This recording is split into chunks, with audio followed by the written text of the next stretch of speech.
All right. You ready to go? Yeah. Okay. Yeah, my name is Marlin Holden, and I was born and raised here in S'Klallam. I was born in 1942 to Betty and Art Holden. My grandparents were David and Elizabeth Prince, who were, my grandfather was the last traditional chief of the S'Klallams. He passed away in 1959. His father was the Prince of Wales, where the Prince family got their name. And the Prince of Wales' father was Chief Chetsamoka, who signed the peace treaties in 1855.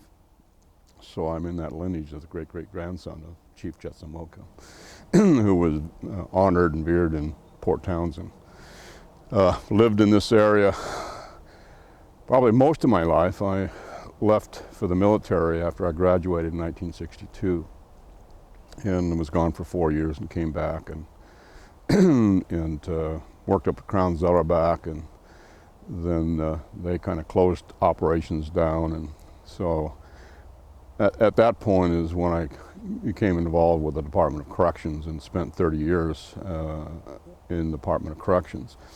But as a child, I spent a great deal of my time in Jamestown with my grandparents. Spent a lot of time in the water as well as on the water.